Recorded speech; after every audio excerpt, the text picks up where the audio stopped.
सो आगे बता रहा हूं आपको fundamental rights, duties, directive principles and basic structure doctrine. अब ये आपका सेकंड टॉपिक है हरियाणा सिविल सर्विसेज के लिए, जो आपको प्रिपेयर करके जाना। अब आप कहेंगे सर इसके अंदर कितने सब टॉपिक्स आपने डाल दिए। बात बिल्कुल ठीक है, बट अगर आप इसको तैयार करेंगे आपको समझ आएगा कि सब इंटरकनेक्टेड है।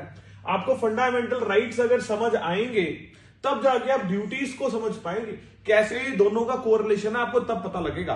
फंडामेंटल राइट्स अगर पॉलिटिकल डेमोक्रेसी स्टैब्लिश कर रहे हैं तो directive principles of state policy, economic and social democracy establish कर रहे हैं। कैसे? अगर आपको इनके मीनिंग पता होंगे रिलेशन में तब जाके आप समझ पाएंगे। एंड इनको प्रोटेक्ट करने के लिए फिर बेसिक स्ट्रक्चर का क्या रोल है, कौन कौन सी केसेस में बेसिक स्ट्रक्चर की बात की गई, बेसिक स्ट्रक्चर की एवोल्यूशन कैसे हुई, ये सारी बातें आपको समझने की जरूरत है। तब जाके आपका ये second topic for Haryana civil services polity का क्या होता है, तैयार होता है। अब फंडामेंटल राइट्स में आपको गोल्डन ट्रायंगल पता होना चाहिए, आपको 14 पता होना चाहिए, 19 पता होना चाहिए, 21 पता होना चाहिए, मिनॉरिटी राइट्स पता होने चाहिए, आपको 21 पता होना चाहिए, 19 पता होना चाहिए, 22 पता होना चाहिए, 17 पता होना चाहिए, व्हाट नॉट।